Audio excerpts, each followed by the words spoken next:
Hi friends, കോഴിക്കോടൻ rickshaw ചാനലിലേക്ക് എല്ലാവർക്കും സ്വാഗതം.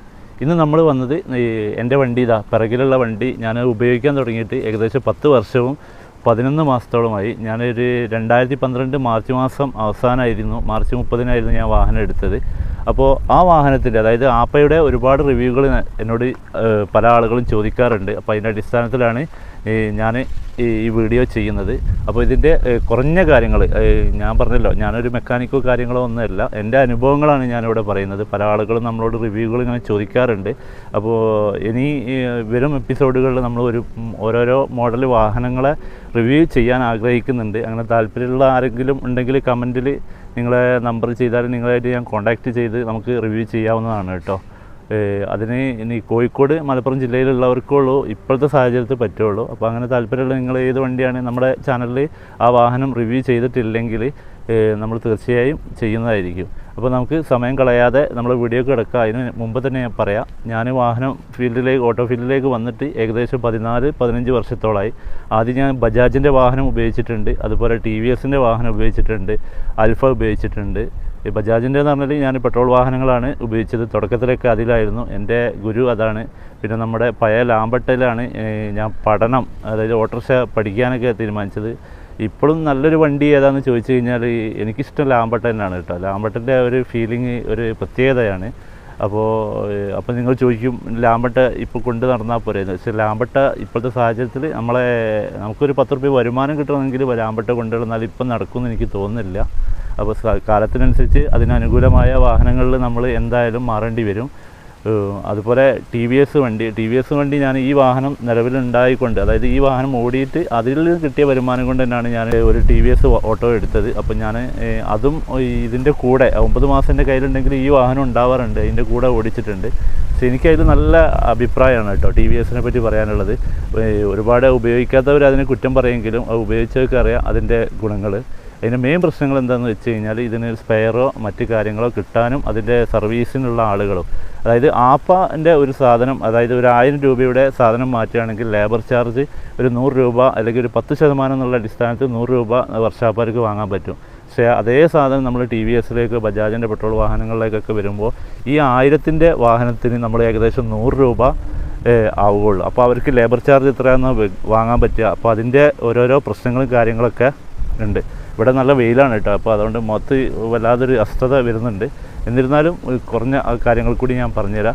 പിന്നെ അതുപോലെ ഞാൻ ഉപയോഗിച്ചതാണ് അൽഫ കുറഞ്ഞ കാലം ഉപയോഗിച്ചിട്ടുള്ളൂ. പക്ഷേ അൽഫൻ്റെ കാര്യത്തിൽ എനിക്ക് ഭയങ്കര ഇഷ്ടം എന്താ വെച്ചാൽ അവരുടെ ബോഡി അതുപോലെ വല്ലാതെ കംപ്ലൈൻറ്റുകളൊന്നും വരുന്നില്ല കേട്ടോ. ആപ്പക്ക് വരുന്ന കംപ്ലൈൻറ്റ് വെച്ച് നോക്കുകയാണെങ്കിൽ ആപ്പക്ക് 100 ദിവസം ഒരു 10,000 കിലോമീറ്ററിൽ ആപ്പക്ക് വരുന്ന കംപ്ലൈൻറ്റുകൾ അൽഫയ്ക്ക് എനിക്ക് തോന്നുന്നു ഒരു 14,000-15,000 കിലോമീറ്ററിലാണ് വരുന്നത്. പിന്നെ അതുപോലെ ബജാജിൻ്റെ വാഹനങ്ങൾ കംപ്ലൈൻറ്റുകൾക്ക് വലിയ കുറവൊന്നും അതുമില്ല. പിന്നെ എന്താ വെച്ചാൽ കമ്പനി നമ്പർ 1 കമ്പനിയാണ്, എവിടെ പോയാലും നന്നാക്കുക, അങ്ങനെയുള്ള ഒരു കാര്യങ്ങളും ഉണ്ട് കേട്ടോ. ഈ ആപ്പക്കും അങ്ങനെ തന്നെയാണ് കേട്ടോ. നമ്മൾ എവിടെ പോയാലും ഇവരെന്നെ കുടിക്കിട്ടില്ല. ഇനി എന്തെങ്കിലും ബുദ്ധിമുട്ടോ കാര്യങ്ങളോ വന്നിട്ടുണ്ടെങ്കിൽ പോലും അവിടെ ഒരു സർവീസ് സെൻറ്ററും കാര്യങ്ങളും ഉണ്ടാവാറുണ്ട്. ആ ഒരൊറ്റ കാരണം കൊണ്ടാണ് ഞാൻ ആപ്പ ഇന്നും കൊണ്ട് നടക്കുന്നത്.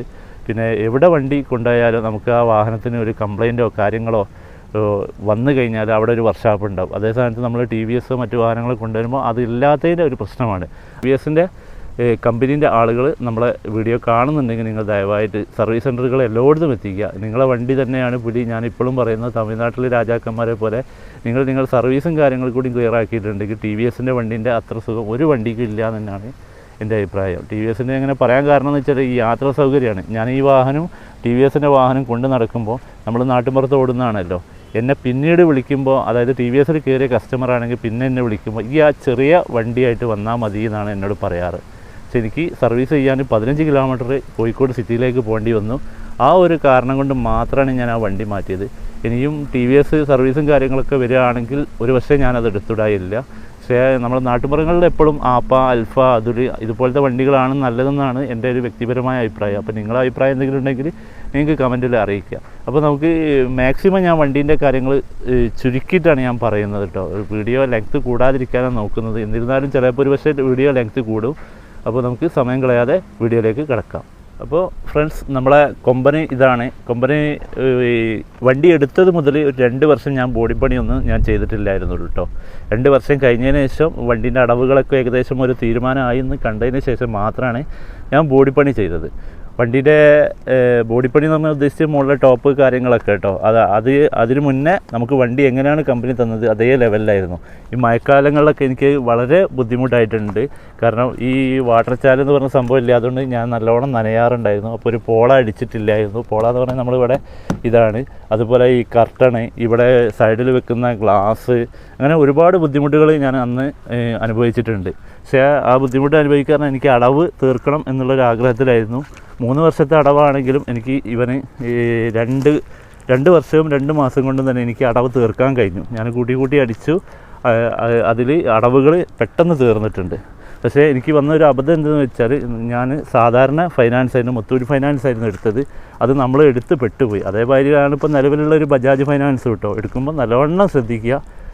മുത്തൂറ്റ് ഫൈനാൻസിന് എനിക്ക് സംഭവിച്ചു വെച്ചാൽ 1,30,000 ലോണിന് എനിക്ക് ഈ വാഹനത്തിന് വന്ന വില 1,80,000 1,80,000 വന്നതിൽ ഞാൻ 50,000 രൂപ എൻ്റെ ഉമ്മാൻ്റെ ചെയ്ത് പണയം വെച്ചിട്ടും പിന്നെ എൻ്റെ പഴയ വണ്ടി വിറ്റിട്ട് ഒരു 18,000 രൂപയോ അങ്ങനെയൊക്കെ പാടായിട്ട് ഞാൻ എടുത്തതാണ്.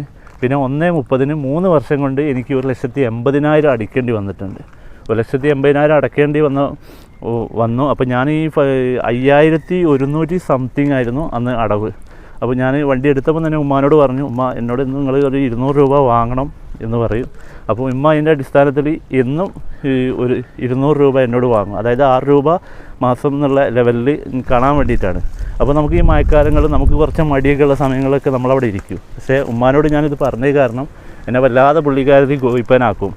ആ 200 രൂപ ആ ദിവസം കിട്ടിയില്ലെങ്കിൽ ഈ അസുഖമായിട്ട് ഞാൻ വീട്ടിൽ കിടക്കുകയാണെങ്കിൽ പുള്ളിക്കാരത്തിൽ ചോദിക്കില്ല. പിന്നെ 2 ദിവസം കഴിഞ്ഞാൽ ആ പൈസ എന്നോട് കുറച്ച് ചോദിച്ച് വാങ്ങും. അങ്ങനെ ചുരുക്കി പറഞ്ഞാൽ മടിയുള്ള ദിവസങ്ങളിൽ പോലും ഞാൻ 200 രൂപയ്ക്കെങ്കിലും എങ്ങനെയെങ്കിലും ഓടി ഉമ്മാക്ക് കൊടുക്കണം എന്നുള്ള ആഗ്രഹത്തിൽ ഞാൻ ഓടാറാണ് അന്ന് പതിവ്.